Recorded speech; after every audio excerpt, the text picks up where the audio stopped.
Baik, Mas Iqbal. Baik, Bapak bagaimana PT Hotel Sahid Jaya International Tbk ini mengelola kinerja perusahaan agar menghasilkan penjualan yang optimal begitu? Karena memang seperti yang informasi sebelumnya disampaikan bahwa banyak sekali tantangan-tantangan yang dilalui. Ya, memang tahun 2025 ini dibuka dengan tantangan yang cukup berat ya, karena terjadi pemotongan anggaran oleh pemerintah, di mana sebagian daripada hotel kami itu kan memang memiliki ruang meeting yang cukup banyak. Jadi memang eh, sebagai MICE hotel sebetulnya seperti itu, atau bisnis hotel. Nah, tentu di sini berpengaruh terhadap hilangnya sebagai pendapatan karena segmen pasar pemerintah itu akan berkurang. Kita belum tahu berkurangnya apakah nanti 50% atau lebih dari 50%. Kalau kita mendengar dari keterangan pemerintah melalui Menteri Keuangan, itu kan dibilang perjalanan dinas termasuk untuk meeting itu dipotong 50% anggarannya. Nah, kita belum tahu seperti apa nantinya. Nah, namun demikian kan kita harus mengalihkan mencari pasar-pasar baru yang lain. Dan tentunya yang saat ini kami lakukan adalah salah satunya men-switch ke pasar korporasi, men-switch ke pasar untuk wisatawan mancanegara, dan juga men-switch untuk kegiatan-kegiatan event-event yang sifatnya baik diinisiasi oleh komunitas maupun juga yang diinisiasi oleh kami sendiri. Baik, Kira-kira begitu, Mas Anton. Pak Haryadi, tadi kan Anda menyebutkan bahwa sebagian pendapatan menghilang dalam tanda kutip begitu. Hal ini juga disebabkan terkait kebijakan-kebijakan yang baru saja dirilis oleh pemerintah. Lantas seperti apa kinerja kuartal pertama 2025 ini dirasakan meskipun belum berakhir begitu? Bagaimana dampaknya? Apakah terlalu signifikan jika dibandingkan periode yang sama di tahun sebelumnya? Ya, memang kalau untuk di kuartal pertama itu memang kami memang sudah dari awal sudah melakukan anggaran yang memang lebih rendah, karena kita ketemu bulan Ramadan kan. Di bulan Maret nanti kan kita udah mulai besok ini kita sudah masuk bulan puasa. Jadi kalau bulan puasa itu memang untuk hotel secara umum, Mas, itu memang eh, pasti lebih rendah, akan rendah sekali. Jadi memang kinerja di kuartal pertama ini ya memang sudah diproyeksikan rendah. Tapi memang dengan tambahan tadi ya, ada permasalahan dengan pemotongan anggaran, tentu di dalam proyeksi kami akan berubah, akan lebih rendah dari proyeksi awal. Kira-kira begitu, Mas. Baik, fokus utama perusahaan kan adalah meningkatkan sektor MICE seperti yang baru saja tadi ada sebutkan, meetings, incentive, conference, and exhibitions, yang diharapkan menjadi kontributor utama pendapatan ya Pak, dengan beberapa event juga yang tadi akan diusung begitu. Bisa dijelaskan Pak Haryadi, bagaimana sebetulnya masing-masing dari sektor MICE ini berkontribusi terhadap perusahaan selama ini dan setelah kebijakan? Ya, jadi pendapatan untuk hotel itu kan terdiri dari dua, Mas ya. Pendapatan dari kamar dan pendapatan dari F&B. Nah, eh, MICE itu sebetulnya masuk dalam kategori F&B-nya. Maaf, sorry, ada tiga. Jadi ada kamar, F&B, dan ruang meeting gitu ya. Nah, jadi kalau kita menghitung secara perhitungan sales coefficient gitu, rata-rata itu kalau hotel mempunyai ruang meeting, maka meeting sama F&B-nya itu digabung, Mas. Jadi misalnya digabung dan diperbandingkan dengan jumlah kamar. Jadi misalnya gini, misalnya kamar itu ada 100, lalu ada ruang meeting mungkin 5 atau 6. Nah, dia dilihat rasionya, kalau pendapatan dari meeting itu adalah 50% dari pendapatan kamar, maka kita bilangnya adalah sales coefficient-nya adalah 1,5. Artinya apa? Artinya pendapatan dari hotel itu satu itu dari kamar, 100% maksudnya, yang 0,5 atau 50% itu adalah dari F&B, di mana di dalamnya adalah ada meetingnya. Nah, semakin besar hotel itu memiliki kapasitas untuk ruang meetingnya, maka semakin besar sales coefficient-nya. Gitu. Seperti misalnya contoh di hotel kami di Jakarta di Grand Jaya itu bisa sampai 2,4 sampai 2,5. Artinya apa? Pendapatan dari meetings itu bisa satu kali atau lebih, sampai satu setengah kali dari pendapatan hotel, dari pendapatan kamar, seperti itu. Baik, Pak Riyadi, menarik sekali bahwa dari tiga pendapatan hotel yaitu kamar, F&B dan meetings ini sebetulnya dengan kebijakan yang terjadi, meetings ini terkena dampak yang lebih besar karena dengan adanya meetings, F&B akan terdongkrak dan juga kamar juga akan terokupansi. Begitu ya Pak Haryadi? Ya, betul. Ya betul. Kalau yang hotel memiliki ruang meeting besar, MICE-nya itu menjadi pendorong utama untuk penjualan, Mas. Baik. Nah, seperti apa sebetulnya indikator kinerja utama yang digunakan untuk menilai kinerja keuangan hotel saat ini jika ternyata skema, struktur, rencana dan targetnya juga direstrukturisasi begitu Pak Haryadi? Ya, ya jadi memang otomatis begitu pendapatannya menurun, tentu pendapatan laba kotor kami juga akan turun gitu ya. Jadi ini yang kami harus segera mengantisipasi gitu. Jadi kami selain daripada memang kita juga melakukan efisiensi juga disesuaikan dengan kondisi salesnya, tapi juga kami berupaya keras untuk mencari tadi alternatif pasar supaya jangan malah menekan terus yang akhirnya malah nanti kita bisa loss, bisa rugi. Jadi itu yang, dan kami melihat ya kalau kita bekerja keras, mudah-mudahan kita bisa menutup kehilangan dari sektor pasar pemerintah itu. Walaupun tentunya ya. Ada waktu ini masih ada time lag-nya nih, gitu, ada waktu jedanya untuk kita dapat seperti yang kita harapkan. Baik, alternatif pasar seperti apa? Seperti yang sudah disampaikan oleh Kapolres Sekretariat bahwa alternatif pasarnya ini akan lebih menyasar beberapa yang belum dijamah dalam tanda kutip begitu. Apakah selama ini government betul-betul memang porsinya melebihi 50% kah okupansi hotel-hotel, terutama hotel-hotel di Jakarta dan kota besar? Atau seperti apa yang terjadi di lapangan di luar sana Pak Haryadi?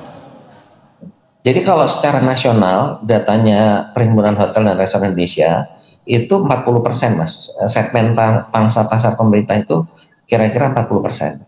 Nah, dan terbanyak itu adalah di hotel bintang 4 dan 3 terbanyaknya. Nah, pengecualiannya tadi untuk hotel-hotel, ya kalau hotel bintang 5 itu kira-kira sekitar antara 10-15% pangsa pasarnya pemerintah.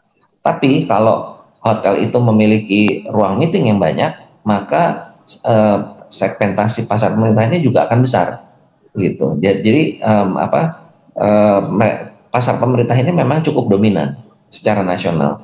Bahkan untuk daerah-daerah yang seperti misalnya Sulawesi Selatan, di Kalimantan khususnya Palangkaraya misalnya dan Pontianak, itu pangsa pasar pemerintah itu bisa Kalimantan Timur juga ya. Itu rata-rata bisa lebih dari 50% gitu. Bahkan seperti di Palangkaraya itu 70%. Di Sulawesi Selatan juga angkanya juga lebih dari 50, mungkin sekitar 60-an persen di sana.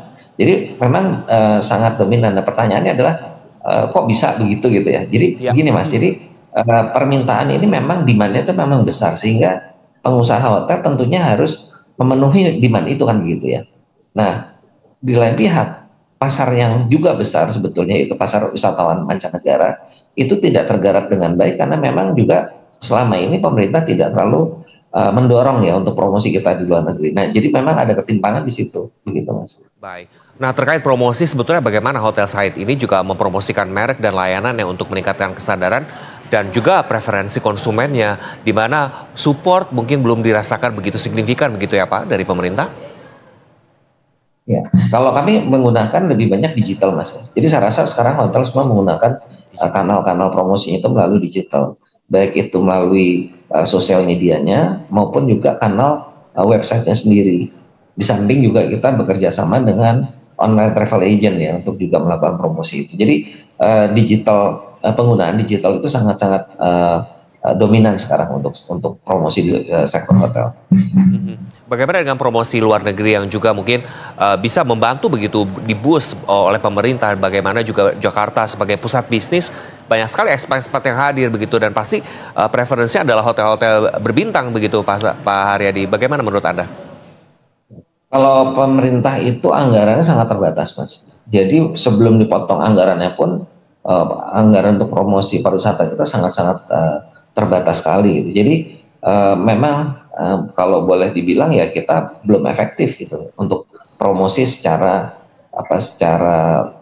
terintegrasi, secara fokus, secara kita nggak bicara masif ya kita, tapi paling nggak terukur dan fokusnya itu kita kurang karena tadi itu anggaran sangat terbatas. Nah, apa yang kami lakukan sekarang adalah PHRI bersama juga dengan teman-teman asosiasi yang lain yang tergabung di dalam Gabungan Industri Wisata Indonesia, kami melakukan upaya untuk promosi bersama, Mas. Jadi salah satunya misalnya kami bekerja sama dengan satu penerbit kartu kredit gitu. Ini kami lagi mulai programnya dengan menyasar, sementara kita menyasar pasar di Australia.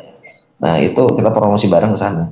Juga kita bekerja sama dengan maskapai penerbangan internasional. Ini juga dalam perencanaan untuk mempromosikan Yogyakarta dan Jawa Barat, yaitu melalui pelabuhan udaranya di Kertajati. Jadi ini kita juga lakukan semuanya, tapi ya itu tadi dukungannya pemerintah sangat-sangat minim, apalagi sekarang ya boleh dibilang ya mereka nggak punya dana sama sekali.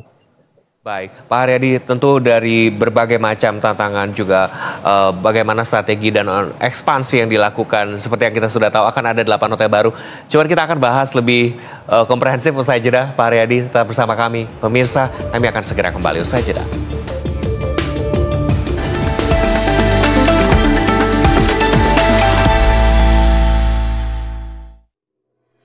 Bismillahirrahmanirrahim. Assalamualaikum warahmatullahi wabarakatuh. Konsekuensi sebuah kehidupan adalah kerelaan kita untuk menerima kenyataan. Insya Allah besok kita berpuasa. Mari kita menciptakan sesuatu yang istimewa bagi diri kita sendiri. Maka insya Allah kita akan pasti memperoleh ketenangan batin. Mari kita menjadikan momen Ramadan ini sebagai usaha untuk menciptakan insan kamil, diri pribadi yang sangat utuh dan sangat indah.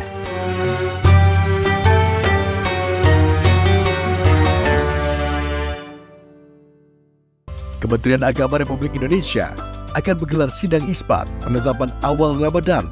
Sidang isbat secara mufakat menetapkan bahwa 1 Ramadan jatuh pada hari. BTV menyiarkan langsung dari tempat peristiwa untuk selalu menjadi yang terdepan dalam penyampaian informasi kepada masyarakat. Saksikan Breaking News Sidang Isbat. Berita 1. Bersatu Raih Berkah. Pemirsa tahu nggak sih kalau ternyata boneka yang lucu dan menggemaskan ini buatan asli Indonesia loh. Nah pemirsa, ternyata proses pembuatan boneka ini tidak mudah. Mulai dari pembuatan pola, terus juga menjahit polanya satu-satu nih, dari mulai tangan, kaki, telinganya. Terus tadi saya juga sempat mencoba untuk bikin shellnya. Berita 1. Bersatu menginspirasi. Wisata alam, wisata kuliner, sampai dengan sejarah. Seperti tempat yang akan kita kunjungi kali ini. Banyak juga jalanan yang licin dan kita harus sempat tarik tali lagi. Akhirnya makanannya sudah tersedia di sini. Curug Bidadari, ini Indonesia! Jadi saksikan terus, ini Indonesia. Let's go baby! Berita 1. Bersatu menginspirasi.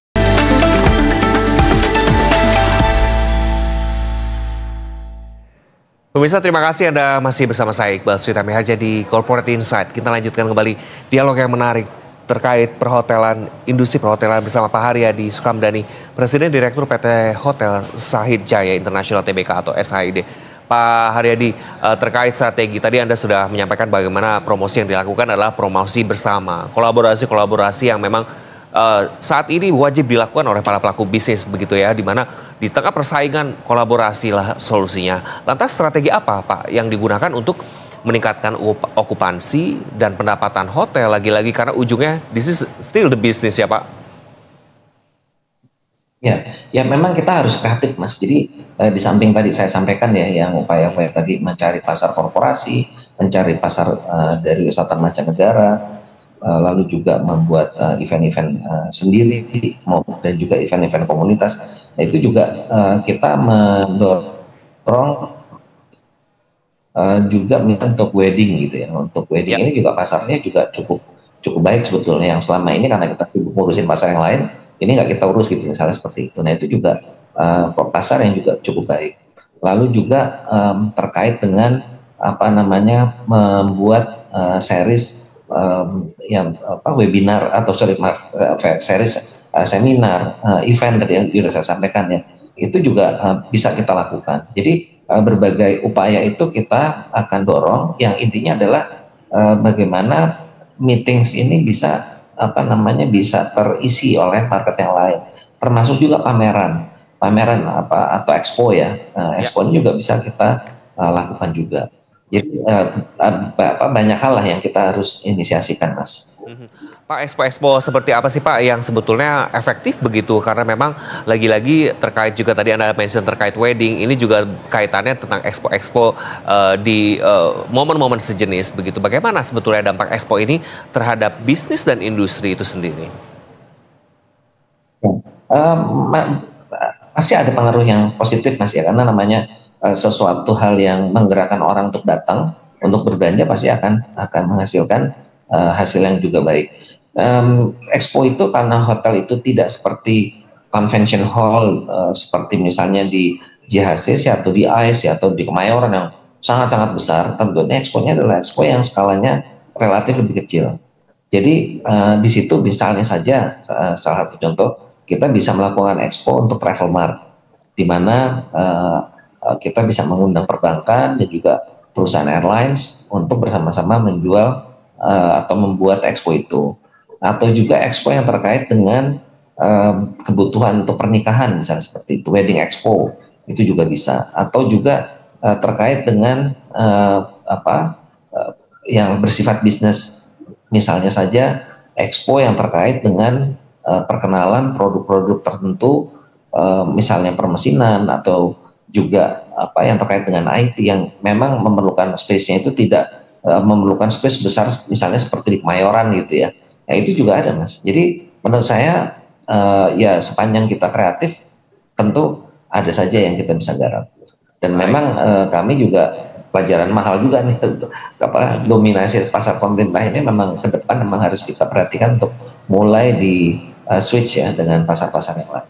Baik, pelajaran yang sangat berharga begitu ya Pak. Pak, sebagai industri yang bergerak di bidang hospitality, sebetulnya bagaimana Hotel Sahid ini mengembangkan dan meningkatkan kompetensi karyawan? Tentu kan untuk meningkatkan kinerja lagi-lagi serta pelayanan yang paling penting. Apa saja? Apakah ada program pelatihan, pengembangan yang disediakan untuk para karyawannya?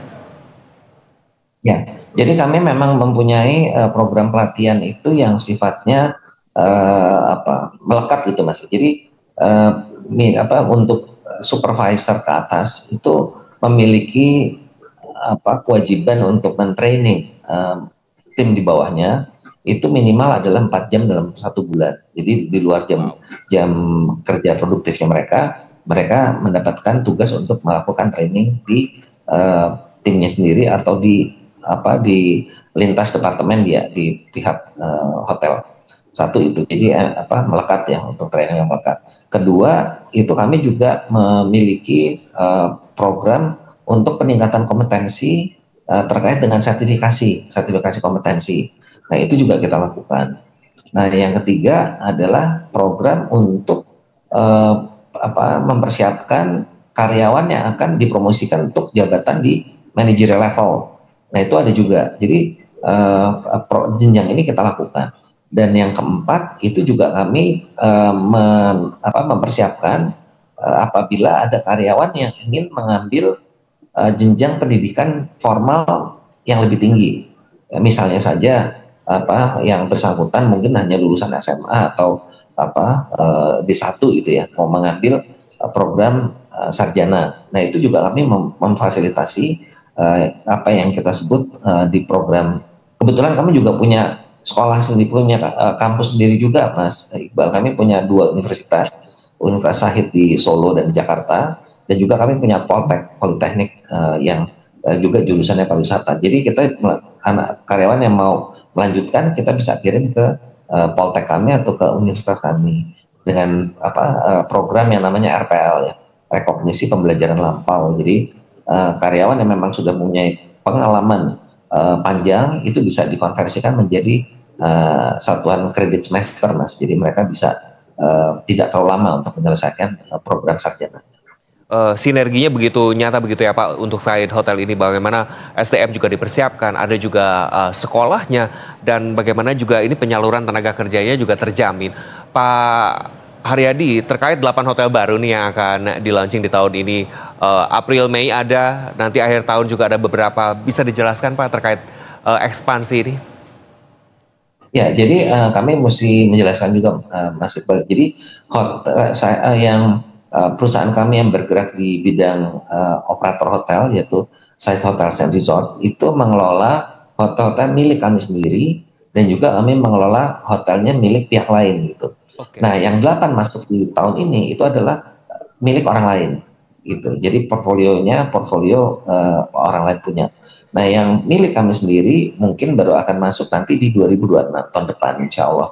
Nah, jadi upaya untuk menambah jaringan melalui perusahaan operator ini terus kami lakukan, dan kami juga bersyukur respons dari para investor terhadap tim kami juga cukup baik, Mas. Bahkan ini juga kita sedang dalam persiapan juga, kemarin kita di approach dari Saudi untuk juga mengoperasikan hotel di Mekah dan di Madinah dan juga di Jeddah.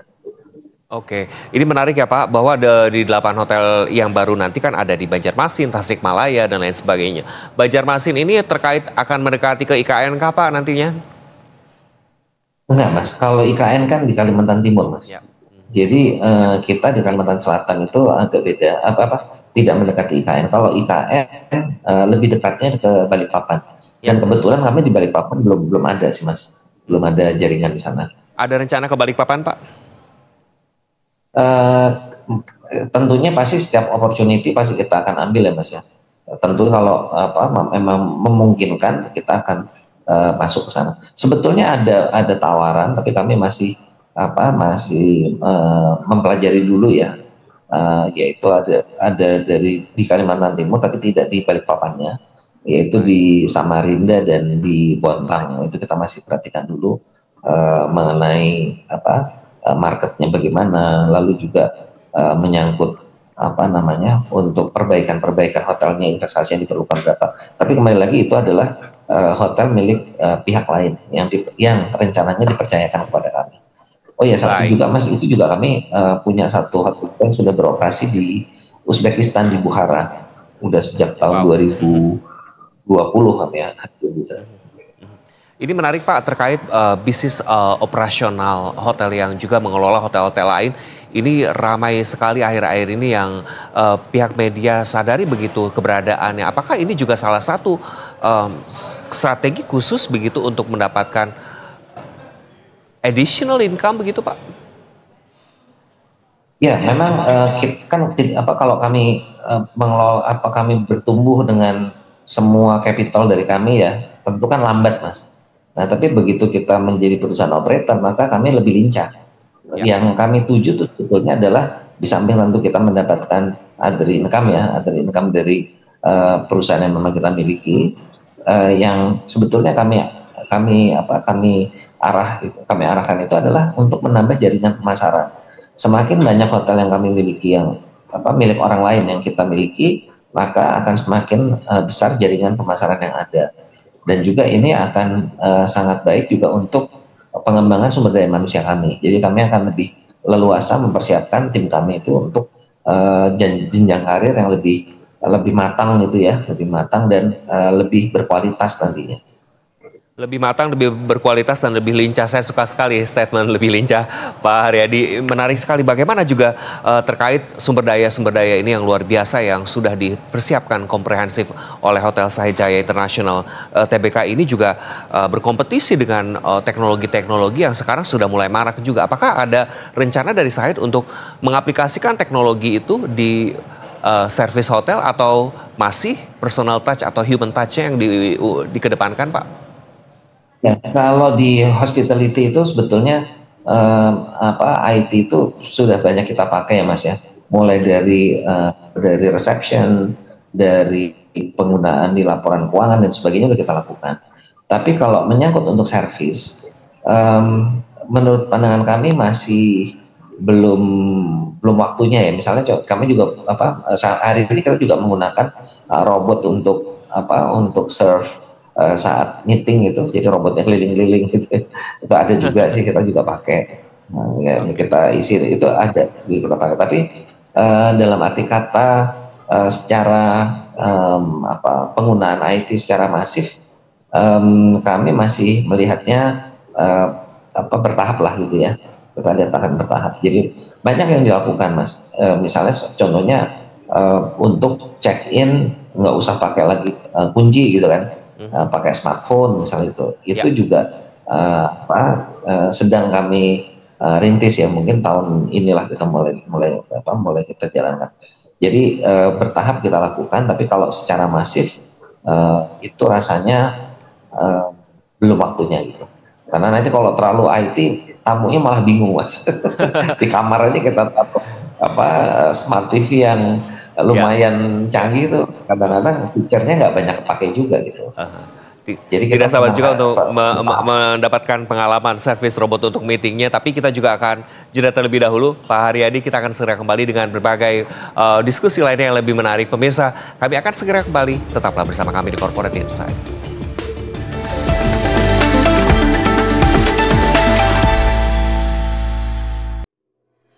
Bismillahirrahmanirrahim. Assalamualaikum warahmatullahi wabarakatuh. Konsekuensi sebuah kehidupan adalah kerelaan kita untuk menerima kenyataan. Insya Allah besok kita berpuasa. Mari kita menciptakan sesuatu yang istimewa bagi diri kita sendiri. Maka insya Allah kita akan pasti memperoleh ketenangan batin. Mari kita menjadikan momen Ramadan ini sebagai usaha untuk menciptakan insan kamil, diri pribadi yang sangat utuh dan sangat indah.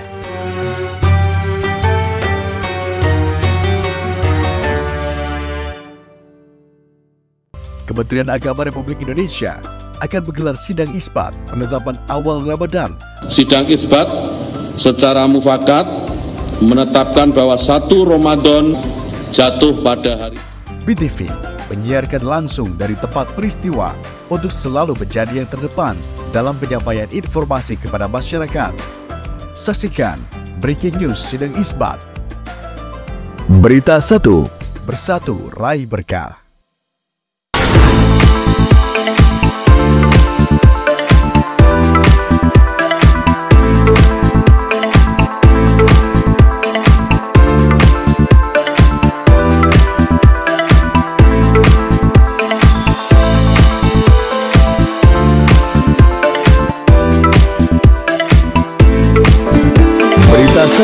Bersatu menginspirasi.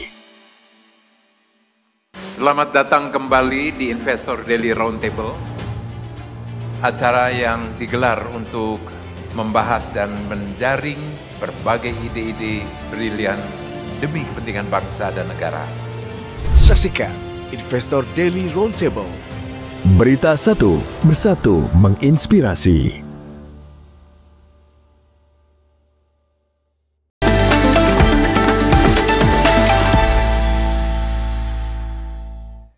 Terima kasih, masih bersama Corporate Insight. Sebelum kita lanjutkan dialog, kita simak dahulu isu terkini dalam Industri Now.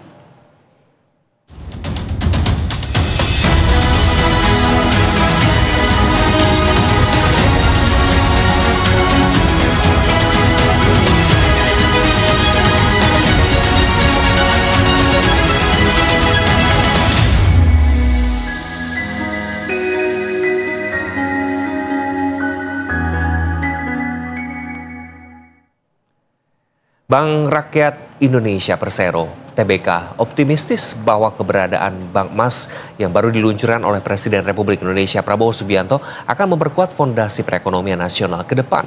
Layanan Bank Emas ini sebagai solusi untuk mengelola potensi cadangan emas, baik yang masih berada di alam maupun sudah diproduksi secara lebih optimal.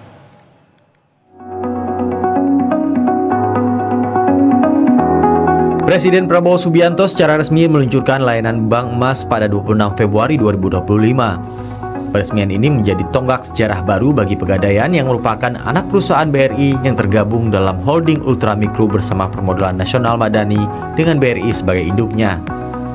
Menurut Prabowo, Bank Emas bakal meningkatkan produk domestik bruto 245 triliun rupiah. dan juga akan menciptakan 1,8 juta lapangan kerja baru. Selain itu, Indonesia bisa memperluas devisa dan menghemat devisa. Kita harapkan bahwa ini akan meningkatkan produksi domestik bruto kita. Ya. Kalau tidak salah bisa menambah 245 triliun. Kemudian akan membuka lapangan kerja 1,8 juta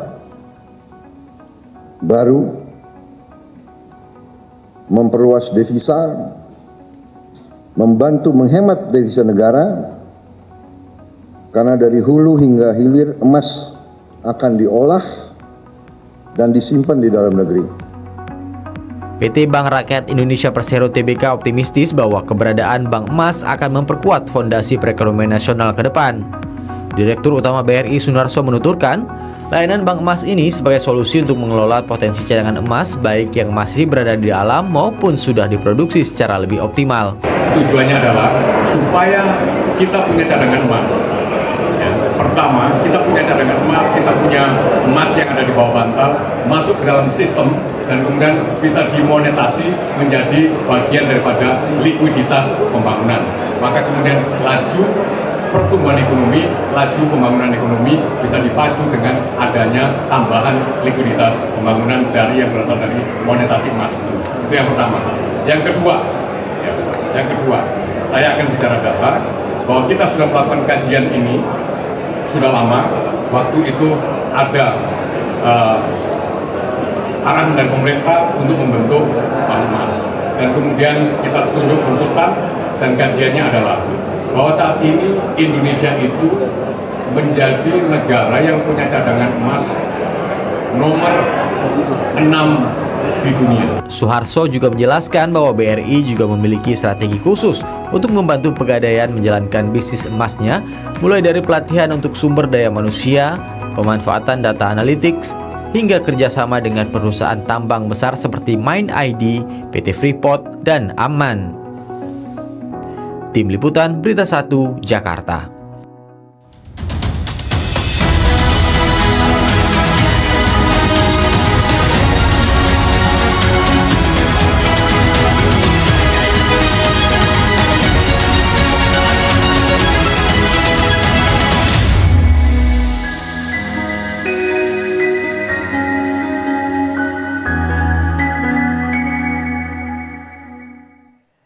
Dan pemirsa, kita lanjutkan dialog bersama Pak Haryadi B. Sukamdhani, Presiden Direktur PT Hotel Sahid Jaya International Tbk SHID. Pak Haryadi, terkait bagaimana tantangan-tantangan juga yang lainnya selain kebijakan yang tadi sudah kita bahas sebelumnya, bagaimana Anda melihat persaingan di industri perhotelan ini, khususnya di Indonesia? Ya, memang saya melihat pertumbuhannya sangat signifikan ya untuk pertumbuhan kalau kita bicara dari sektor hotel maupun juga restoran, karena saya juga ketua Perhimpunan Hotel dan Restoran Indonesia. Kami melihatnya potensi pertumbuhan ini, pertumbuhan dari sisi supply itu harus juga diiringi dengan pertumbuhan dari sisi demand-nya.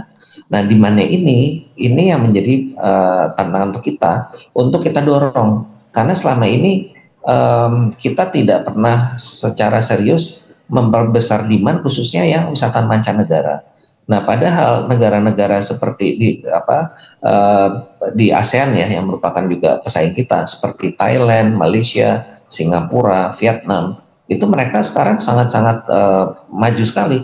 Bahkan Vietnam yang pada sebelum COVID ya, pada tahun 2017 itu dia masih di belakang kita, sekarang itu udah lebih besar dari Indonesia, sudah mendatangkan 17 juta wisatawan mancanegara. Thailand itu sudah 35,5 juta orang pada waktu tahun 2024. Sebelum COVID dia bahkan sudah 40 juta.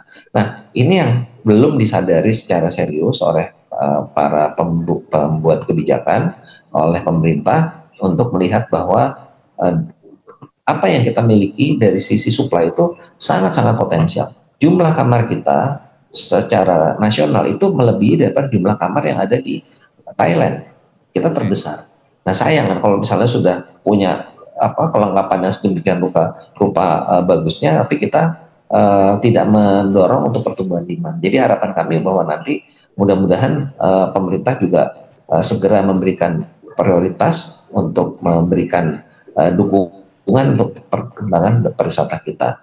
Dan juga mengenai MICE tadi, di Jakarta ini juga merupakan kota di ASEAN yang punya venue MICE yang besar itu cukup banyak. Kita ada 4 di Jakarta sekarang.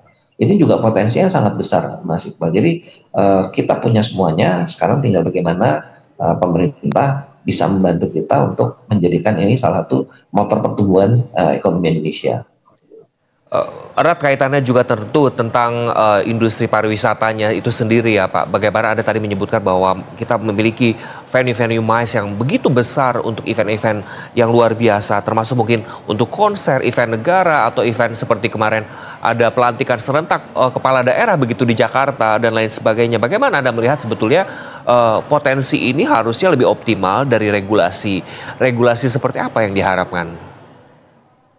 Regulasi yang mendukung, Mas. Jadi misalnya contohnya ya, bagaimana untuk biaya penerbangan ke Indonesia bisa lebih murah. Misalnya gitu kan, kita sama-sama ketahui bahwa ini kan kunci ya, penerbangan kan kunci ya. Kalau misalnya harga tiketnya mahal kan orang udah males duluan kan misalnya. Jadi harus dilihat, harus dibedah untuk penerbangan itu bagaimana bisa efisien. Dilihat dari bahan bakarnya dulu, Aftur kan. Aftur itu udah harganya relatif lebih mahal karena monopolinya Pertamina kan. Lalu dikenakan pajak pula PPN di situ dan dikenakan pula lagi surcharge oleh Kementerian SDM. Nah ini kan menimbulkan biayanya akhirnya nggak kompetitif dari sisi Aftur ya. Belum lagi kalau kita bicara dari sisi spare part. Spare part itu sekarang walaupun katanya sudah dikeluarkan dari larangan terbatas, tapi di lapangan tetap saja mereka harus bayar bea masuk gitu, Mas. Itu kan sayang ya kan, itu kan untuk penerbangan ini kan sebagai kunci utama kita kalau kita mau dorong pariwisata kita. Nah itu satu, itu masalah dari sisi bagaimana penerbangan bisa efisien. Lalu kedua dari sisi regulasinya. Regulasinya itu untuk misalnya perpajakan itu kita sudah bayar ke daerah. Tetapi daerah itu tidak mengembalikan secara layak ya untuk mengembangkan pariwisatanya, tidak diberikan promosi, tidak diberikan perbaikan-perbaikan untuk destinasinya seperti itu. Jadi uangnya diambil dari sektor pariwisata, tapi dipakai sepenuhnya untuk APBD, tidak dikembalikan lagi untuk merawat pariwisatanya gitu, Mas. Nah lalu juga dari sisi penerimaan negara bukan pajak dari visa. Visa itu juga menurut pandangan kami kan ya orang di Thailand yang sekarang udah 85 yang negara dibebas visa, yang diberikan bebas visa. Kita sekarang nggak ada, hanya ASEAN aja. Alasannya apa? Karena pemerintah itu tadi ngutip untuk pendapatan negara bukan pajak. Nah kayak gini kan harus dilihat juga. Jadi kalau misalnya pemerintah melihat ya antara cost dan benefitnya, sudah pasti benefitnya akan jauh lebih besar yang didapat. Kalau enggak, misalnya contoh seperti Turki itu luar biasa loh, dia punya insentif untuk mendatangkan turisnya. Ya kan dia nggak ada tuh mikirin PNBP gitu. Narik pajak nggak dibalikin ke sektor pariwisata tuh nggak ada. Semua uang yang ditarik dimaksimalkan untuk mendorong pariwisatanya. Makanya di Turki itu turisnya udah tembus 55 juta tuh sekarang. Pak Haryadi, terkait konsumen atau customer behavior-nya sendiri di Indonesia, seperti apa sih yang terjadi atau di lapangan seperti apa? Terkait bagaimana keterisian hotel, terlihat bahwa hotel berbintang, hotel non-bintang, apakah hotel berbintang pun customer kita ini lebih memilih yang bintang 2, 3, 4, atau 5, atau seperti apa Pak di lapangan? Tadi kan di slide yang BPS tadi kelihatan ya Mas ya, bahwa untuk yang hotel bintang itu okupansinya 52% lebih ya, 52,57, dan yang non bintangnya 26,59%. Apa yang kita lihat dari data ini, padahal jumlah kamarnya hampir berimbang tuh Mas. Kalau jumlah unit hotelnya memang unitnya yang non bintang jauh lebih besar, tapi kalau kita lihat dari jumlah kamarnya itu hampir sama sebetulnya. Sekitar hampir 400 ribuan yang hotel bintang 400 ribu kamar, yang non bintang juga 400 ribu kamar. Kenapa seperti itu gitu pertanyaannya gitu ya? Karena memang masyarakat itu melihat di hotel berbintang lebih nyaman, lebih bersih dan sebagainya lah ya. Nah sehingga orang kenapa bintangnya lebih tinggi. Tapi menurut pandangan kami, yang hotel non bintang itu bukannya tidak ada potensi, gitu. Karena mereka justru unik kan, karena hotelnya kecil dan itu kalau kembali lagi ya, kalau dikelola dengan baik itu juga menjadi kelengkapan ekosistem pariwisata kita yang bisa kita dorong. Bahkan kami pun, saya sebagai ketua umum Gabungan Industri Pariwisata Indonesia, kami juga sekarang merancang strategi mengedepankan desa wisata gitu. Karena desa wisata ini kan unik, Mas. Di negara lain nggak banyak yang punya desa wisata sebanyak kita gitu. Jadi ini justru kami akan dorong sebagai unggulan. Nah, kalau desa wisata ini kan akomodasinya berarti kategorinya yang bukan non bintang dong, yang non bintang berarti kan yang bukan bintang gitu loh. Nah, jadi kita sekarang bagaimana kita strategi kita untuk meningkatkan seluruh ekosistem kita ini bisa bergerak tumbuh gitu, Mas. Baik Pak Haryadi, saya masih penasaran terkait outlook